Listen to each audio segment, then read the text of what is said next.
What happens when Hollywood's most handsome men marry women who make studio photographers hide behind their cameras? In an industry obsessed with perfection, these leading men defied every beauty rule and paid for it in gossip, ridicule, and studio panic. Some married for love, others for power, and a few for reasons still whispered about in old backlots. But one thing's certain, these weren't fairy tale romances. Get ready for 12 Golden Age celebrities who married the ugliest wives. Clark Gable and Josephine Dillon. Before he was the king of Hollywood, Clark Gable was a broke stage actor with crooked teeth and an untrained voice. Enter Josephine Dillon, a theater coach, 17 years his senior, plain, matronly, and more teacher than temptress. She financed his dental work, paid for elocution lessons, and even overhauled his wardrobe.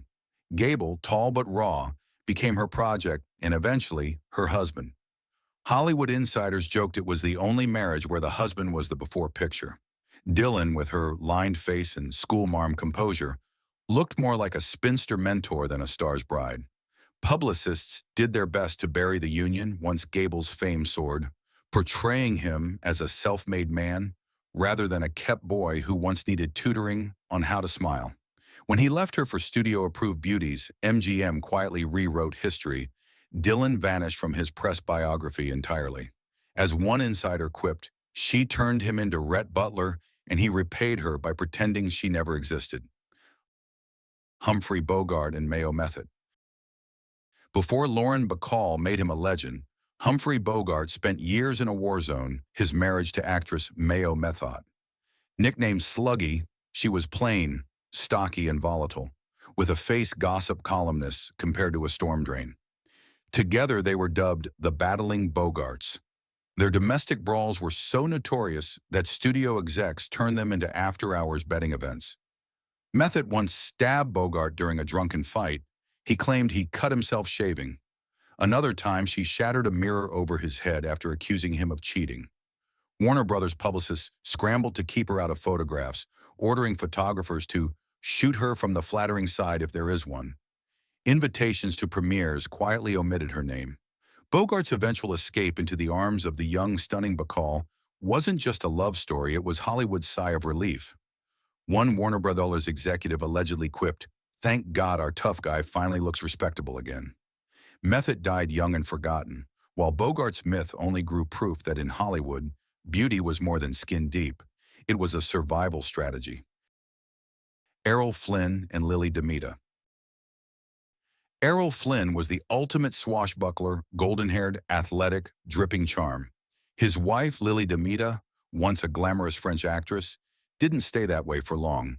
As Flynn's fame skyrocketed, Damita's aging looks became a studio liability. He was 23. She was 10 years older, and it showed. From daring beauty to dowdy burden, one gossip rag sneered, noting that by the late 1930s, she looked more like Flynn's chaperone than his lover. Their fights were legendary, fueled by jealousy, infidelity, and Flynn's escalating ego. Warner Brothers tried to reframe Damita as a continental muse, but by the time Flynn reached Captain Blood stardom, she was conveniently erased from his image campaigns. When they divorced, she got alimony. He got freedom and endless starlets. Hollywood insiders called it the best casting change of the decade. Yet Damita never forgave him. She raised their son alone and refused to attend his funeral, later saying, "Errol lived like a pirate. I just happened to be the first ship he sank." Wallace, Beery, and Rita Gilman. Wallace Beery was one of MGM's top stars, a gruff, jowly brute with a mean streak to match. His wife, Rita Gilman, was the opposite. Gentle, plain, and utterly out of her depth in Hollywood's glittering world. Columnists compared her looks to unbuttered toast. Beery, whose reputation as Hollywood's meanest man was legendary, treated her like a studio prop he forgot to return. Unlike other stars, MGM didn't bother to glamorize her. Executives joked, "Being married to Beery is punishment enough." Their marriage was miserable. Gilman accused him of cruelty, humiliation, and constant ridicule of her appearance. He allegedly timed their divorce announcement to overshadow the adoption of their son, just to ensure she got no sympathy press. When she finally left, insiders said she looked like someone who'd just been released from a horror film. In the end, Beery's rough charm made millions for MGM, but the price was a wife who became Hollywood's most invisible woman. Charles Laughton and Elsa Lanchester. Charles Laughton was brilliant, eccentric, and famously unattractive, but his wife, Elsa Lanchester, matched him perfectly. The pair looked like characters Tim Burton might have sketched during a thunderstorm. Lanchester, best known as the electrified bride in The Bride of Frankenstein, wasn't conventionally beautiful all angles, pale skin, and an air of gothic mischief. Hollywood couldn't decide if they were tragic or terrifying. One publicist quipped, "They look like before and after pictures for a disease medicine hasn't named yet." But their union was built on intellect and survival. Laughton, secretly gay in an intolerant era, found safety and understanding in Lanchester. She provided cover and companionship, not romance. Together, they turned oddity into artistry, embracing their unconventional looks and redefining character acting. Unlike studio-mandated trophy marriages, theirs thrived on honesty. "We couldn't make them beautiful," said one MGM publicist, "so we made them interesting." It worked. They became one of Hollywood's most memorable power couples, precisely because they refused to fake perfection. Anthony Quinn and Katherine DeMille. Anthony Quinn was raw masculinity incarnate, a brooding presence who dominated every frame. His wife, Katherine DeMille, daughter of legendary director Cecil B. DeMille, brought influence, not allure. Critics called her a face carved from disapproval. Quinn, a Mexican-American actor fighting for legitimacy in a prejudiced industry, knew exactly what he was doing. Marrying into Hollywood royalty gave him access to power at the cost of attraction. He wanted the DeMille name, not the DeMille face, one insider sneered. Their union was as cold as it was strategic. Katherine stayed home raising 5 children while Quinn paraded mistresses across continents. When he finally became a star in his own right, he discarded the marriage like a used script. Hollywood called it the most successful transaction since Gone with the Wind. It wasn't love, it was leverage, and both parties knew it. Peter Lorre and Celia Lovsky. Peter Lorre was the cinema's master of menace, bug-eyed, soft-faced, with a voice that made villains sound strangely polite. But off-screen, he married a woman even Hollywood found unsettling. Celia Lovsky, an older Austrian actress who had once been his teacher. She had sharp bones, hollow cheeks, and a stare that could quiet a riot. One cruel columnist described her as a hatchet with lipstick. Yet behind that severe exterior lay the mind that built Lorre's career. She discovered him, trained him, and molded his persona before he ever set foot in Hollywood. Together they were brilliance without glamour, 2 geniuses who looked allergic to sunlight. While gossip writers mocked their odd looks, insiders knew Lovsky was Lorre's guardian. She handled his contracts, nursed him through addiction, and kept studios from exploiting him. One director reportedly said, "She looks like a gargoyle, but she saved him from hell." When they finally separated, she remained his closest confidant. In an industry that worshipped beauty, theirs was one of the few marriages built on loyalty instead of lust, a monster and his maker, bound by something deeper than desire. George C. Scott and Colleen Dewhurst. George C. Scott was Hollywood's clenched fist, gruff, volcanic, and uncompromising. Colleen Dewhurst, the Broadway powerhouse he married twice, matched him in everything except looks. She was tall, broad-shouldered, and possessed what critics politely called magnificent ugliness. When they stood side by side, one reporter wrote, "It looked like 2 boulders arguing about Shakespeare." Their marriage was a thunderstorm, passionate one minute, explosive the next. They fought, separated, remarried, and fought again. But unlike many Hollywood pairings, theirs was built on mutual respect, not vanity. Dewhurst's intellect and talent rivaled Scott's, and he admired her more than any beauty queen. Publicists didn't know what to do with them. They couldn't glamorize the couple, so they leaned into their raw intensity, 2 artists who didn't care about glamour because they were too busy being brilliant.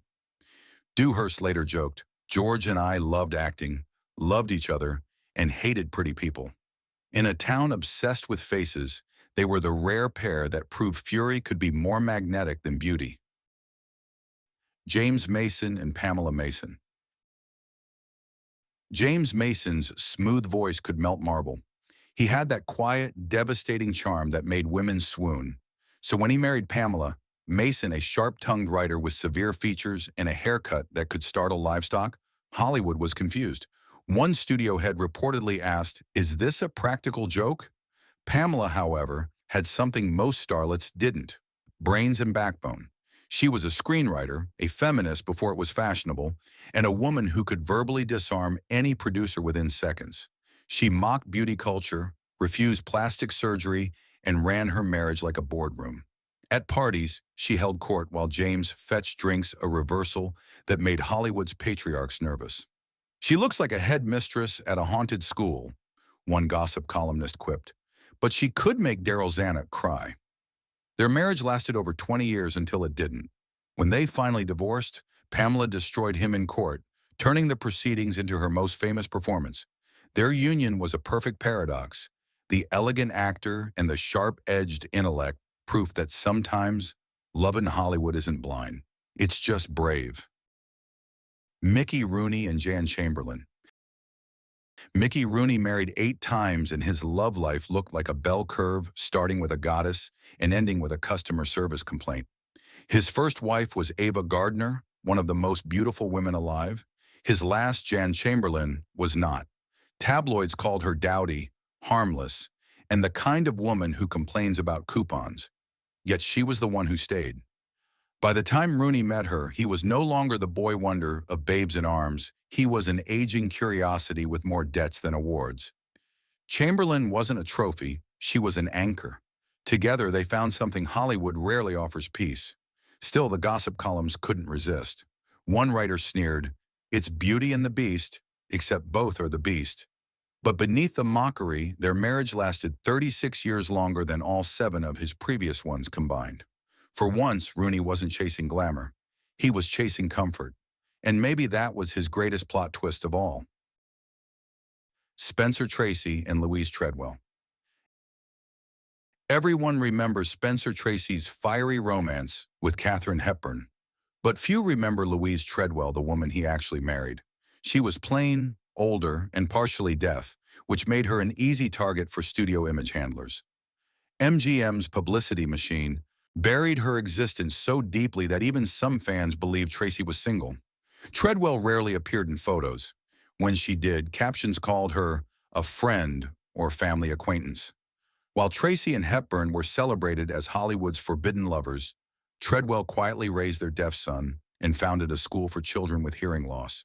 Her life was purpose, not glamour. One MGM publicist famously said, "Spencer Tracy sold sincerity, and there was no room in that story for an ordinary wife."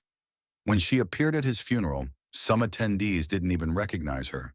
The real Mrs. Tracy had become a ghost, erased so completely that even history nearly forgot her face. In a town built on illusion, she was the ultimate casualty of perfection. Orson Welles and Paula Mori. Orson Welles could have had anyone. The genius behind Citizen Kane, charming, magnetic, brilliant. His earlier wives were glamorous stars like Rita Hayworth, but by the 1950s, Welles shocked everyone by marrying Italian aristocrat Paula Mori, a woman whose photos made editors reach for softer focus. She was stiff, pale, and forever solemn, like a mannequin mourning her own display window, one critic quipped. Their marriage was complicated from day one. She adored him. He adored attention. She stayed home. He stayed everywhere else. Hollywood treated her like a prop in his legend, another piece of the Welles mythology no one quite understood. Yet despite the imbalance, Mori gave him something none of his Hollywood wives could: stability. While others chased glamour, she accepted the chaos. She lived quietly in his shadow, even as gossip columns called her the dullest woman in Europe. When Welles died, she protected his legacy fiercely, ensuring his unfinished work survived. She might not have been beautiful, but she understood him better than anyone. And in the end, that mattered more than any photograph. From Clark Gable's teacher wife to Orson Welles' Invisible Duchess, These marriages expose Hollywood's most fragile illusion that beauty equals worth. Behind the flashing bulbs and red carpets were unions built on power, necessity, or simple human need. Studios buried these women, rewriting history to keep the fantasy alive. But for all their cruel jokes and strategic lies, these marriages revealed the one truth Hollywood couldn't glamorize. Real life is never picture perfect. Which story shocked you most? Tell us below and don't forget to subscribe for more buried Hollywood truths.